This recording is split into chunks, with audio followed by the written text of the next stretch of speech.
How's it going, doggy people? I hope you all are doing well. We are going to be covering a video from American Upstate Canine, or Tom Davis, whatever his name is. We're going to be looking at a video of his called Can This Expert Dog Trainer? Of course, he calls him. I don't even call myself an expert dog trainer, so to me, I just think that's just, again, with the ego. Can he help these random dogs? He also does videos. A lot of people are finding it popular to go to random dog parks and try to help people with their dogs. Look, I can also do that, but I've learned the hard way. Just, unless people are asking me for my advice, I'm not going to go out and give it. I'm not going to go out and offer. I'd be happy to offer free help. I'm more than happy to help. But I'm not going to get in somebody else's business if I see them pulling with their dog, or their dog is acting reactive or aggressively. I'm not going to go butting into their business, just to basically stroke my ego and show them, hey, I can help you for free and blah, blah, blah. That's just what I do. So, would I love to be able to help people? Sure. If I went out there and had a sign and people wanted to come to me and ask for my advice, I'd be more than happy to give away free advice. I do it all the time anyway. But so this is him in his facility, saying, can he help these random dogs? So we'll see how he goes. Tell him to come. Chomp, come. Of course, as always, using everything under Fair Use Act for criticism, educational purposes, trying to give the dogs a voice. This dog seems very nervous. We have a long line. He's calling the dog. I wonder if the dog, I don't know what kind of collar it has on. I'm going to assume maybe a prong collar. We'll see soon enough. My assumption is going to be that if the dog does not come, because there's a draw here, he's going to give light tugs, at the very least, or pops on the leash. So we'll see what he does. A little bit of leash pressure. Ouch. Yes, good job. Okay, so he's on a regular collar. Good job. Awesome. Yes.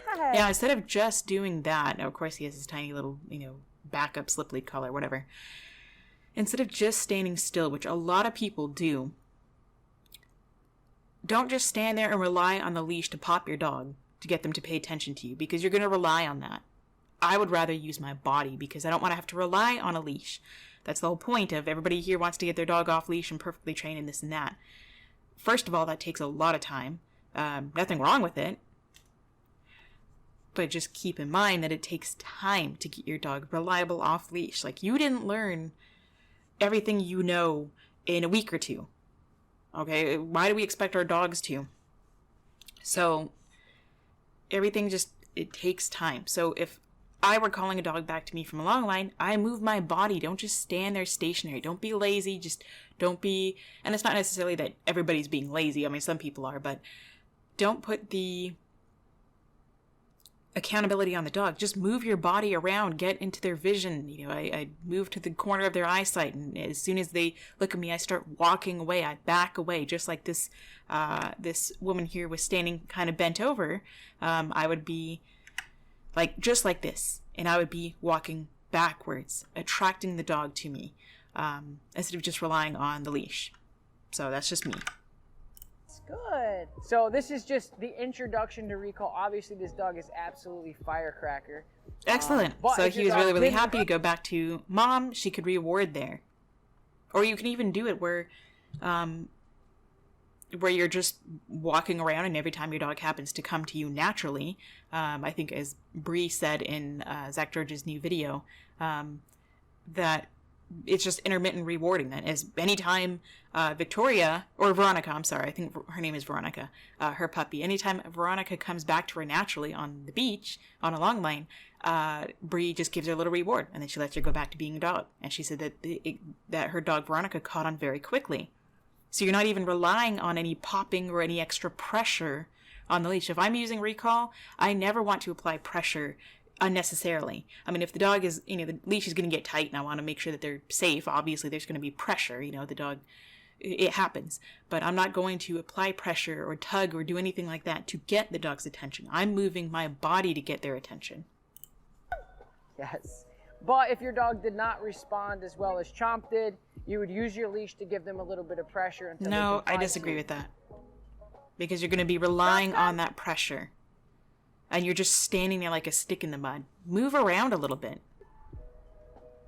Pressure with the So leash. he didn't need that. she was still the draw because she gave the reward.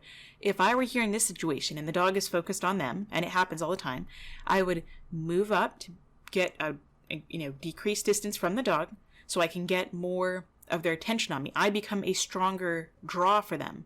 Here, it's too far away. You're not as much of a draw, and by draw I mean like a something that entices them, that interests the dog. The dog wants to come to you, or you have a treat, or a draw could be there's 5 dogs in here and 1 hot dog on the ground. That 1 hot dog is a draw for those dogs. If a dog is here and a dog is way over here and there's a hot dog here and they see it, it'll be more of a draw, stronger. The want to get to the food will be probably stronger for this dog because he's right here than this dog over here. But the closer this dog gets to it, the more he's going to want it. So I always tell people, you're going to dance around a little bit, especially with the recall. Come a little bit closer and then back away. And if the dog still doesn't get to you, then move a little bit closer again, back away. And you're doing this 2-step dance, or a few-step dance, I guess, to get your dog's attention. That way you don't have to rely on popping them, and even as light as tugs as they are, it's still, in my opinion, unnecessary. I mean, you can get their attention so many other ways, especially using your body. Don't just be stationary. Yes, good. All right, you guys, so he did amazing with that. It wasn't really an opportunity for me to help you with the recall, but that's how you introduce it. But I don't know what he means by helping, unless he means by helping correcting the dog for not coming, which means that they're just over threshold. They haven't practiced it enough. I mean, you don't have a strong enough reinforcer, meaning the reward for the dog is not strong enough. They don't find it rewarding enough to leave whatever is alone over here to come back to you. He is a little weird with new dogs. So what I'm going to do is I'm going to introduce him to Hawk. Okay, so a little weird. What does that mean? I see it as maybe the dog is just nervous. Or maybe he's overly excitable. I mean, weird, I would assume that the dog is just nervous and not super comfortable with new dogs. And that's perfectly fine. Like, dogs don't have to be friends with other dogs. There's our house dog over here, and I'll try to read you that situation. I'll try to talk you through what's happening. In the proper way to introduce a dog that may be a little sketchy. Okay. We're going to go see how that goes. So again, I wouldn't say sketchy. I mean, maybe by sketchy he means that he doesn't know how the dog is going to react, which in that case is why we take it slow. We don't want the dogs to be interacting immediately, face to face or on leash or, even off leash, because things can change. So Chomp, let's go. Come. Good job. Beautiful. Okay, so we got a little, looks like a Dutch Shepherd, could just be a Malinois, a darker color. We got a little Chomp over here just chilling. This dog is right here. This is a draw, and we have multiple predators. So this could create a sketchy situation. If one or the other dog were to try to correct the other one, we have a barrier here, which could cause, I'm not saying that this dog, I mean, if this is the quote-unquote house dog, this dog is the demo dog, which I believe probably has a prong collar under here. That's neither here nor there. In this very moment, that this dog probably wouldn't be reacting, but this dog might, read this dog wrong or want to try to correct him, and there's a barrier, and then it just starts a whole number of things. So when you have one treat, I imagine I would give one treat to each dog at the same time. I would separate them, have one treat in each hand, and kind of separate them, separate their heads, so that there's not, we can keep everything as a positive association to help this dog feel comfortable around other dogs. Chomp. So he's a little bit of whale-eyed there. I don't know if you guys can... So this dog, he looks at this dog. This dog was a little bit nervous, and actually, as soon as Chomp looked at him, he looked away and did a sniff. So if you watch his He's eyes, looking away doing a sniff. So this dog gave a little lip lick. This guy has short lips, very short lips. He looks like he's getting ready to react. Of course, he has a tiny slip lead around him. I don't think it's hooked on the slipping action, or maybe it is. Yeah, I guess it is. Anyway, whale eyes. This dog looks like he's just about ready to react. You see his tail is very high. The other dog did a great job of trying to show appeasement behaviors, walking away, sniffing the ground, saying, hey, I'm not a threat. That right there. Lip lick. Ooh. So there is when it's trainer error. Do not use, I guess I would say, I do not recommend using any corrective collar or pulling up on his collar at this moment. This is where you're working too fast. So there's a lot going on. I'm going to try and break it down as quickly and shortly as I can, trying to make these videos a little bit shorter. So one mistake, number one, is when there's a barrier. 2, you have another dog, you're too close. 3, you have, a draw of treats that you might be giving to both dogs. We can see that this dog is already nervous, and then you're correcting the dog. You have a corrective collar. It's going to cause more pain. I would rather have the dog on a harness, so that way I can just get them out of the situation if I need to. There's times when I do need to drag a dog out of a situation. That's not the goal. That is just there in case I need to. So what I would do is I would start at a distance. I certainly would not start with a barrier with the other dog. I mean, if you trust especially make sure that you trust the other dog. Like, you know exactly what the other dog is going to do before they do it, because you have one predictable dog, and this guy is the one that you just need to focus on. If you have 2 dogs that you're not sure about, that's a whole other, can of worms that's going to lead to disaster. So working too fast here. The fact that he's correcting the dog by pulling him away from the fence or the pen makes it even worse. So this was all a trainer error. And I don't know if he was trying to set this dog up for this or not. But either way, if this happened to me, regardless of whatever situation, then I would say, okay, we need to back up. And I really want to reinforce this guy for being calm, being able to look at this dog, look away at whatever distance we are, even if we're 20 feet away or 20 yards away. Yeah, good. So you guys. So he's lip licking. He's very nervous. He did sit down. No reward immediately afterwards. The only reward for him is release of this pressure of the slip lead. Very small, very uncomfortable, and he's correcting the dog for looking at him. It's your fault that he's in this situation. He's nervous. He may be becoming protective of the treats, or the other dog got too close because you had a draw with the 2 predators, and one is very unsure of the other one. I mean, the other dog also looked very nervous too, probably because he doesn't know this guy and he's nervous, and the other guy has a prong collar and he's not sure what, I don't know. Either way, I would immediately start walking away. I don't need to drag. I don't need to say anything. Just call the dog away, and he's happy enough to go back with you, I'm sure, because he's happy to have those ladies on the other side there. See that? Lip lick. Now, you guys. So there, as he looked at the dog. That right there? No. Ouch. Ooh, yeah. So he reacted that way because of him pulling up on the leash. This made his reaction worse. He may have just sat there and growled.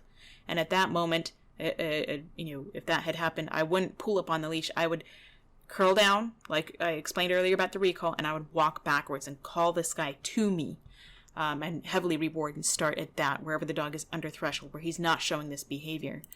Good. So you guys see. So again, instead of rewarding that, so he's going to look at this dog and he's going to look away again. Lip lick. Now he looks away. He didn't reward him. That would have been maybe he will after this, but he cuts in to explain what he's doing, but that would have been a perfect moment to reward the dog for being able to look at the other dog and look away. I see Chomp and how he immediately goes from where's the treats to hey, who the hell are you? Now remember, I think Chomp was already very aware of the other dog. Dogs are very aware of their surroundings, more so than people give them credit for, more so than people are. I think Chomp was very well aware of him, and he was already nervous to begin with, but the treat, the reward was reinforcing enough to not really worry about the other dog until there's no more reinforcement to keep him focused. And then, the other dog and him both got nervous, and he was just there too long, so. And only do it with a dog that you know and that you trust. So I have to say that. But it is really interesting to see how a dog changes so quickly. All right, so the next, how a dog is going to behave in these scenarios, you must do it with So he's over here looking at the body language, very tall tail, very curled over, little bit of hackle raise right there, or also known as piloerection, where the hair stands on end. It's a muscle contraction. The dog cannot control this. When you're just in fight or flight, you're nervous. This dog is kind of sniffing around. Terrific. I wish they had a little bit of a bigger space to walk around in, but neutral dog. They're doing fine. So I don't know if he just corrected this dog here. Is going to behave in these scenarios. He's looking. He's pointing. With a neutral dog, you must use Pop. defense for No. Lip lick. That's not at all what I would do, because that is going to create this dog to stop showing these warning signs, and he's going to go straight for the bite. This, in my experience and my opinion, makes the behavior worse. It leads to further behavioral fallout. I highly recommend against correcting your dog like this when they're doing this. This guy put this dog up against a lion in the lion's den. I mean, this guy too. This guy's shark bait, basically. And then he just corrects them to stop the behavior. That is not how you apply behavior modification. It's easy to correct the dog to stop the behavior, but to actually change it and help the dog, this isn't going to make him any easier around other dogs. Safety, and only do what we don't want her to. She has a lot of counter surfing problems, jumping. Let's work on that. So what we're going to do with Margot is I'm going to teach her not to get things on the table, how to stop counter surfing, but Again, also choke work chain on on a really dog. nice leave it. So we're going to counter the counter surfing and stop her from taking things that we don't want her to. I mean, how about you can a tiny slip lead again instead of the regular collar because it causes more pain compliance. You could also just not leave food on the counter or have a baby gate up so the dog doesn't come into the kitchen, and you can take time to teach this behavior. Using positive reinforcement, so you don't have to correct the dog for living in a human world. Leave it. So this is just setting the dog up for failure. I just posted one of teaching my Shiba to leave it on my channel. So if you want to check that out, you can. I'll leave a link in the description below. I'm dressed up as in a kigurumi as a fox, and I'm doing it as a thank you to my subscribers. I've showed this a few times on my channel. So if you want to look at that, go to the playlist. I have playlists of teaching obedience or answering questions. Either of those playlists will show if you actually want to do your homework and look instead of just commenting, I don't know what I'm talking about. I know, I'm sorry, I shouldn't talk about the haters. I don't want to give them attention, but I do. But you can go to my playlist of obedience and other lessons that I teach, and I show you firsthand. And in the video, I showed you where I'm dressed up with Adonis as a fox. I show you real life mistakes. You know that he gets the food. Okay, I'm not worried about it. I don't even use a leash on him. Okay, I can teach him that to leave, cat food alone, which he loves, because I have a higher reinforcer of a hot dog. And I don't even have to have a leash on him. So. And a little leave it with a little bit of pressure, just like not a little bit of pressure. That's a lot of pressure. You can say a little bit, but this leash compared to this dog's neck is a lot more pressure. You have leverage. We have whale eyes. The dog is nervous. I'm looking for. Right? So it's important to have a good out command, a good leave it command. I'm looking for signs of nervousness with the dog. What your dog wants or what your dog is interested in, because it's another life saving thing. Just chewing and tugging. I love that. Say this is something that your dog shouldn't have, but they're interested in it. You've got to have a good out. If the dog shouldn't have it, maybe if it's that dangerous, you shouldn't have it on a table right in front of them where they can get to it, unless you have the time to take them or to teach them not to go for it. Or if you don't, then just use management. Like with a baby, you don't leave buttons on the floor or thumbtacks on the floor, or you don't leave plugs readily available, right? Because you don't get mad at the baby or the toddler or the young kid for getting into something they shouldn't, because you, as the adult who should know better, left it out for them. It's the same thing for the dog. Why do they need to be punished? Because of our ignorance, because of our stupidity, because of our laziness, because of our just straight up not knowing. The dog doesn't care what your intentions are. They care what you do. And they're just being a dog.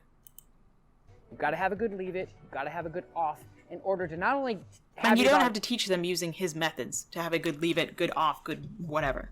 I mean, as I show with my Shiba, we make mistakes and I can still make it better. He can walk past food, which he wasn't able to do before. You can check that out if you want. Not take your steak dinner, but also if they were to have something or maybe get something that they shouldn't.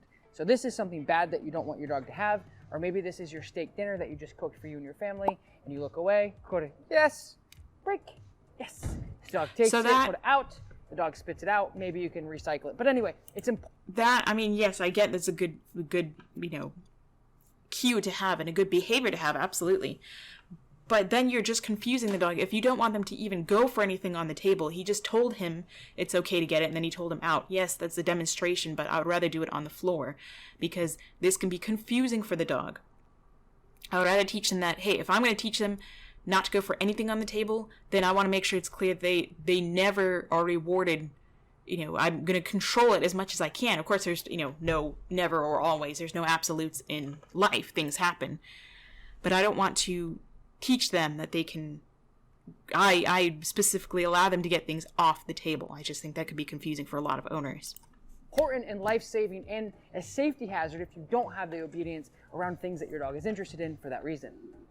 So if you don't have the obedience for that, then management. That's training. Every time you interact with your dog, it's training. This looks like dehydrated liver, a lot of dogs' favorite. Very nice and tasty and smelly. Yes. Lip lick and those whale eyes. He could do that without the previous training. That was really cool. Using You the guys slip saw lead. right there. I said leave it. Gave her a correction with the slip collar. And then Did you? I didn't even see that. Unless you're talking about earlier. Reason. Leave it. Yes. So I didn't even see the correction there. Oh, a picture's worth 1,000 words. This dog sees the camera there. They're getting a treat. But are they avoiding it because they're afraid? I would rather them be able to... Because without him here, without the threat of the correction, this dog will just come over and eat this on their own. No problem. Just like I claimed in my video that if I weren't around to watch Adonis with the cat food on the floor, if I were to leave the room, absolutely he would eat the food. I expect that. We're not at that level yet. That was really cool. You guys saw that right was not there. really cool at all. That she's learning using that slip leash correction. I can clearly see the fear in the dog's eyes and that she is, literally, she has whale eyes. You can't tell me that I'm just some happy slappy hippie saying, that, I think the dog is scared. No, literally scientifically it's proven that those are whale eyes and shows the dog is nervous. It doesn't take a 3-year-old can see that the dog is not happy. But nonetheless, I see the dog is not going to have as much of a bond with you. The dog can be more fearful. The dog is learning through pain compliance and fear and force to avoid that trait only when you're there, when the threat of either correction or violence, whatever you want to call it, is there. The dog's not going to learn that when you're not there. Good job, Margot. Doing great. If you guys are liking this video so far and you go, hi, baby. Good. We're going to put it down. Margot, leave it. Correction. Ouch. Add some that was more 2 in. corrections. This is good to see, guys. We want good. So is she in a board and train? Margot, leave it. Correction. Ouch. Add some more in. So this is good to see, guys. We want to make sure that our leave it or any obedience that we teach our dog is universal and we're able to. I wonder if this dog has been bred before or not. I don't know. I just happened to notice that. Maybe not. Maybe I'm looking too into it. I'm not trying to sexualize anything. I'm just curious. It looks like she, I don't know, may or may not have been, produced a litter of puppies before. Apply it anywhere. Leave it. Good. Leave it. Good. So he did drop one. He dropped one and she got that one. So for me, I would rather focus on the dropping of the treat than just like leaving your own food bowl alone. Because she just got reinforced for, okay, I won't go in the bowl, but I'll go outside the bowl. Good. You didn't even notice We're that. going to do this again. We're going to put it here. Margot, leave it. Yes, good. So remember, why guys, shouldn't she be able to eat what's in her food bowl? If they're mobbing you to get to the food bowl, then yes, we can have a little bit more patience. But otherwise, I would rather worry about dropping food on the ground that's outside of the food bowl and teaching a good, reliable leave it than just teaching them to leave what's alone in a dog food bowl. Tons of positive reinforcement while you're doing this, Margot. Yes, good girl. But that was really Yeah, but there's also tons of corrections. You only need the positive reinforcement. You don't need to use the corrections. It's not necessary. They work. Everybody says that, okay, let me put it out there. The corrections work. There's no doubt about it. The proof is in the pudding. Corrections work, okay? Now that we're clear on that, they're not necessary. Good for her. This is a young dog. We threw a ton of beef liver at her, and she made some mistakes, which is perfect for you guys to see. No, you made the mistake of working too fast. She didn't need to learn from that mistake. She's never been taught not to go for it before. So how is that her making a mistake? You just suddenly changed the criteria. As if you're driving, and now all green lights mean that you stop, and red lights mean that you go. And when you go at a green light and you get a ticket now, and you weren't even ever explained why, it's like what we're doing with her. That's a very human concept of it, but making sure that you have a little bit of leash pressure and you're really clear with her when she makes decisions. No, you don't need to. You don't need to have that. That's just unnecessary. I'm gonna go grab Henry. I'm gonna grab Lakota, my dog, and we're gonna see how he does with her. And then jeepers creepers, and then we'll be able to really tell where he's at in his training and if there's anything else that we need to do. And that freaking scissor whip. Okay, so we have this tiny dog with 3 collars on. We've got a prong collar on this cute little hairy guy. We have these straps here, which may or may not be a shock collar, and then we've got this other Good. Out. Yes. collar. How many collars? He does His reaction. have a shock collar. How many collars do you need on this little? He probably has a slip collar on too. Prong, shock, and slip collar on this tiny little dog. Wow. Really impressed. Remember, Shows this me is a all I dog need to know that- about how competent of a trainer he is. Jesus. The Tom Davis Dogtra 280C on him to use a little bit of vibration as he builds Yawn up. because he's nervous. Jesus, dude. Alright, well, that does it for this video. I think he's an idiot. I've always said that. That's just my personal opinion. You know, I've explained what I would have done in this video differently. So there's that. So hopefully that was entertaining for you all. Hopefully you got something from it. Hope you enjoyed it at the least. Thank you so much for the support. I really appreciate it. I'm glad you guys do enjoy the content. I want to try and sprinkle in some more, Adonis videos in there too, and training videos. So give your little ones a hug and a kiss if they like that, or give them some kind of loving that they appreciate, regardless of if they are watery or reptilian or feathered or furred or hooved or scaly or slimy. I'm sure people have pet snails out there somewhere. So give them some loving. Thanks so much, and until next time, stay positive.